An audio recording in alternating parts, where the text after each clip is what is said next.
Hi everybody, it's Mr. Bob. Time for Reading with Mr. Bob again as we continue in our story of The Lion, the Witch, and the Wardrobe, written by C.S. Lewis.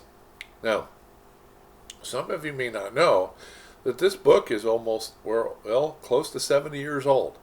And so it has been around for a long time. It's one of many people's favorite novels, and you get a chance to listen to it as well. As I suggested, if you can, get a copy of the book and read along with me. But as we continue on, we are now in chapter 13, entitled Deep Magic from the Dawn of Time. Now we must get back to Edmund. When he had been made to walk further than he had ever known anybody could walk, the witch at last halted in a dark alley, all overshadowed with fir trees and yew trees. Edmund simply sank down and lay on his face, doing nothing at all and not even caring what was going to happen. Next, provided they would let him lie still. He was too tired even to notice how hungry and thirsty he was. The witch and the dwarf were talking close beside him in low tones. "No," said the dwarf. "It is no use now, Queen. They must have reached the stone table by now." "Perhaps the wolf will smell us out and bring us news," said the witch. "It cannot be good news if he does," said the dwarf. "Four thrones and Cair Paravel," said the witch. "How if only 3 were filled? That would not fulfill the prophecy." "What difference would that make now he is here?" said the dwarf. He did not dare, even now, to mention the name of Aslan to his mistress. "He may not stay long, and then we would fall upon the 3 at Cair." "Yet it might be better," said the dwarf, "to keep this one," here he kicked Edmund, "for bargaining with." "Yes, and have him rescued," said the witch scornfully. "Then," said the dwarf, "we had better do what we have to do at once." "I would like to have it done at the stone table itself," said the witch. "That is the proper place. That is where it has always been done before." "It will be a long time now before the stone table can again be put to its proper use," said the dwarf. "True," said the witch, "and then, well, I will begin." At that moment, with a rush and a snarl, a wolf rushed up to them. "I have seen them. They are all at the stone table with him. They have killed my captain, Mogrim. I was hidden in the thickets and saw it at all. One of the sons of Adam killed him. Fly, fly!" "No," said the witch. "There need be no flying. Go quickly. Summon all our people to meet me here as speedily as I can. Call out the giants and the werewolves and the spirits of those trees who are on our side. Call the ghouls and the bogles and the ogres and the minotaurs. Call the cruels, the hags and the specters, and the people of the toadstools. We will fight. What? Have I not still my wand? Will not their ranks turn in stone even as they come on? Be off quickly. I have a little thing to finish here while you are away." The great brute bowed its head, turned, and galloped away. "Now," said she, "we have no table. Let me see. We had better put it against the trunk of a tree." Edmund found himself being roughly forced to his feet.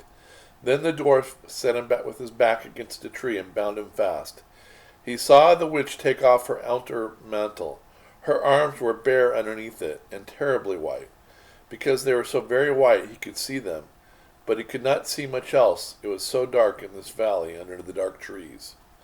"Prepare the victim," said the witch, and the dwarf undid Edmund's collar and folded back his shirt at the neck. Then he took Edmund's hair and pulled his head back so that he had to raise his chin. After that, Edmund heard a strange noise. Whiz, whiz, whiz. For a moment he couldn't think of what it was. Then he realized it was the sound of a knife being sharpened. At that very moment he heard loud shouts from every direction, a drumming of hoofs and a beating of wings, a scream from the witch, confusion all around him, and then he was being untied. Strong arms were around him, and he heard big, kind voices saying things like, "Let him lie down. Give him some wine.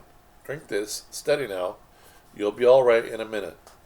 Then he heard the voices of people who were not talking to him but one another, and they were saying things like, "Who's got the witch? I thought you had her. I didn't see her after I knocked the knife out of her hand. I was with the dwarf.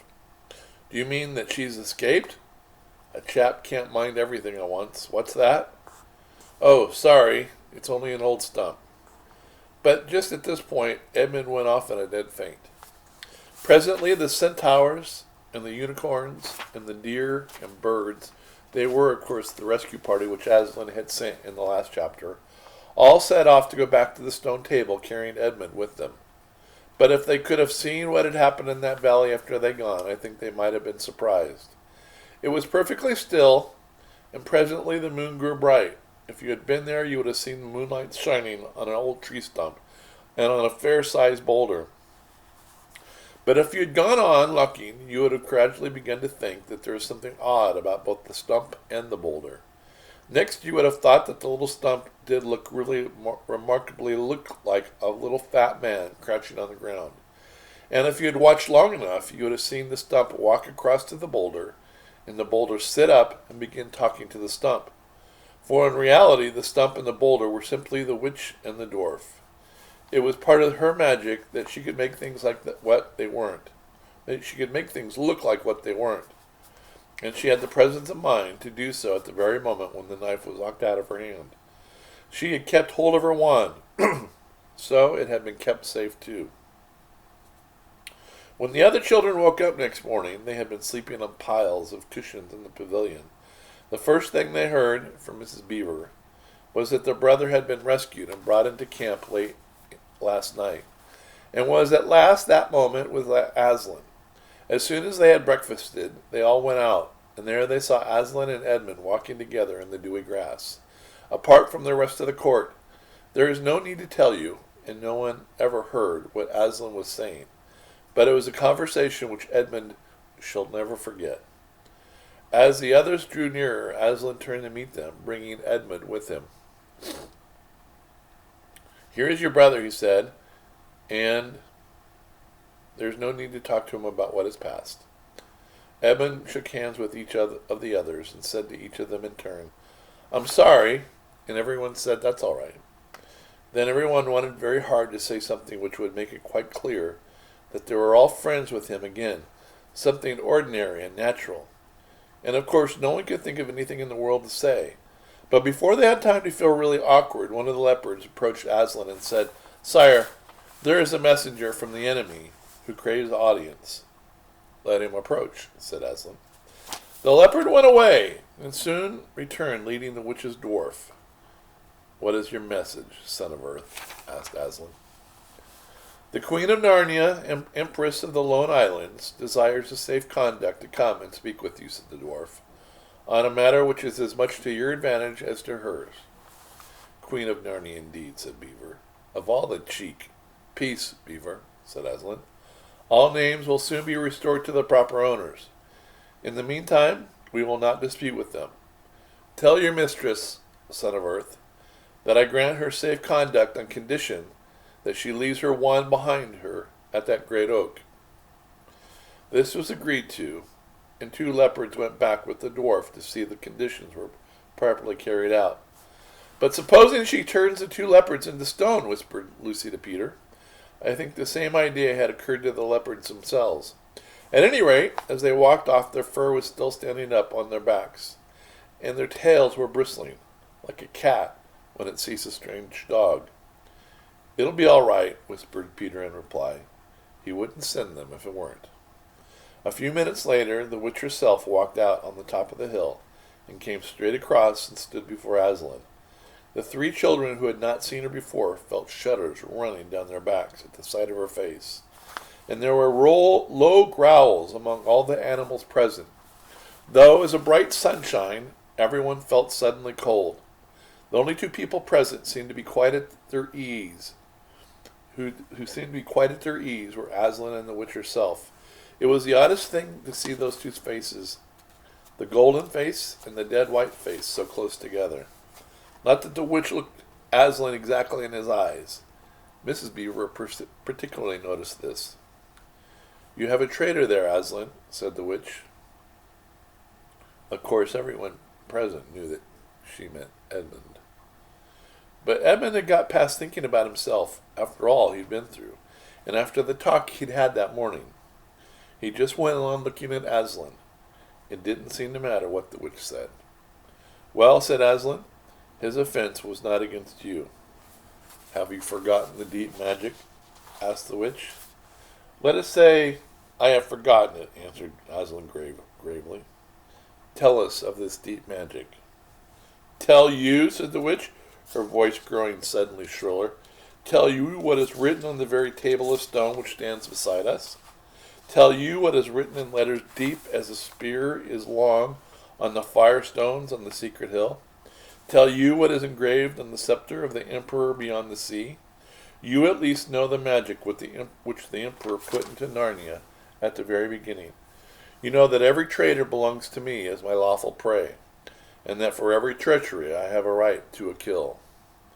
Oh, said Mr. Beaver, so that's how you came to imagine yourself a queen. Because you were the emperor's hangman, I see. Peace, Beaver, said Aslan with a very low growl. And so, continued the witch, that human creature is mine. His life is forfeit to me. His blood is my property.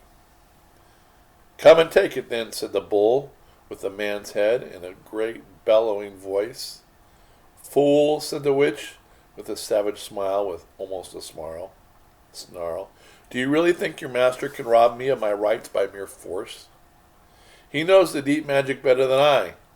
He knows that unless I have blood, as the law says, all Narnia will be overturned and perish in fire and water. It is very true, said Aslan. I do not deny it. Oh, Aslan, whispered Susan in the lion's ear. Can't we? I mean, you won't, will you? Can't we do something about the deep magic? Isn't there something you can work against it? Work against the Emperor's magic, said Aslan, turning to her with something like a frown on his face. And nobody ever made that suggestion to him again. Edmund was on the other side of Aslan, looking all the time at Aslan's face. He felt a choking feeling and wondered if he might say something. But a moment later he felt that he was not expected to do anything except to wait and do what he was told. Fall back, all of you, said Aslan, and I will talk to the witch alone. They all obeyed. It was a terrible time, this, waiting and wondering while the lion and the witch talked earnestly together in low voices. Lucy said, "Oh, Edmund," and began to cry. Peter stood with his back to the others, looking out at the distant sea. The beavers stood holding each other's paws, with their heads bowed. The centaurs stamped uneasily with their hoofs. But soon everyone perfectly became still in the end, so that you noticed even small sounds like a bumblebee flying past, or the birds in the forest down below them, or the wind rustling the leaves. And still the talk between Aslan and the White Witch went on. At last they heard Aslan's voice. "You can all come back. I have settled the matter. She has renounced the claim on your brother's blood." And all over the hill there was a noise as if everyone had been holding their breath, and had now begun breathing again, and then a murmur of talk. The witch was just turning away with a look of fierce joy on her face when she stopped and said, "But how do I know this promise will be kept?" "Arr!" roared Aslan, half rising from his throne, and his great mouth opened wider and wider, and the roar grew louder and louder, and the witch, after staring for a moment with her lips wide apart, picked up her skirts and fairly ran for her life. Well, that's the end of chapter 13. Next time we have chapter 14, The Triumph of the Witch. And before you get too nervous, I will tell you that these stories come to a good end. But even stories that come to good ends sometimes have difficulty and sadness in them. And what's make good stories, that's what makes good stories good stories. Anyway, I hope you're enjoying the story. Continue to hang in there. Continue to do the work that you've been given this week in the pencil packets and online. And we will continue to read and finish the book, The Lion, the Witch, and the Wardrobe. Thank you very much, and we'll see you again next time. This is Mr. Bob saying goodbye.